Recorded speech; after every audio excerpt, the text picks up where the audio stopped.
ఓంకారేశ్వర మహాక్షేత్రంలో ఈ విధంగా ఉంటాయి శివలింగాలు. ఇక్కడ నుంచి శివలింగాలు తీసుకొని వెళ్ళి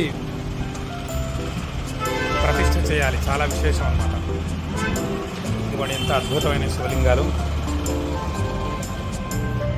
హర హర మహాదేవ, శివ శివ మహాదేవ, శంభో మహాదేవ, శివ శివ మహాదేవ, శంభో మహాదేవ.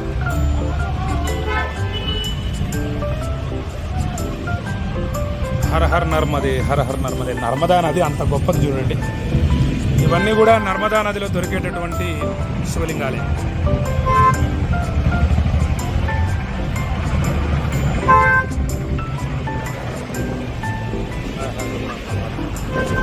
చూడండి ఎంత పెద్దగా ఉందో.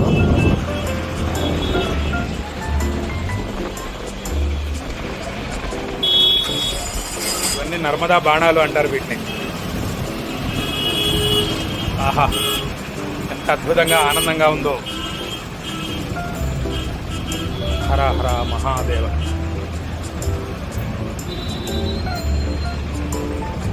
ఎన్ని శివలింగాలు, ఎన్ని శివలింగాలు. అబ్బా అబ్బా. హర హరోం హర హర మహాదేవ, శంభో మహాదేవ. ఇక్కడికి వచ్చి శివలింగాలు తీసుకొని వెళ్ళి ప్రతిష్ఠ చేస్తారు. అచ్చా,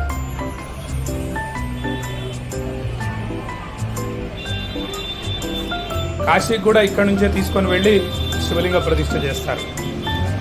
చేయడం మంచిది, అలా చేయాలి. అసలు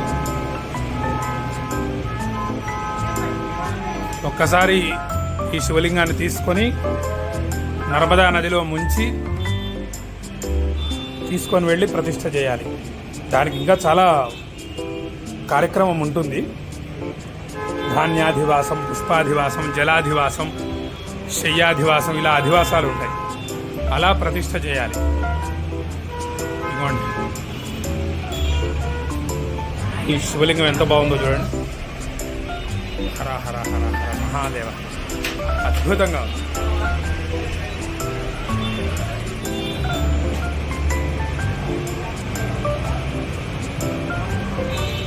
హర హర నర్మదే. ఇదిగోండి స్ఫటికలింగం. ఆహా, ఎంత స్ఫటికం, ఎంత అద్భుతంగా ఉంది. స్ఫటికలింగాన్ని పూజించడం చాలా విశేషం.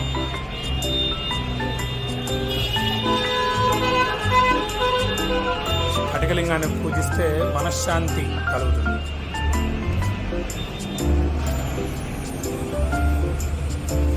హర హర మహాదేవ్. ఇవన్నీ ధారాపాత్రలు.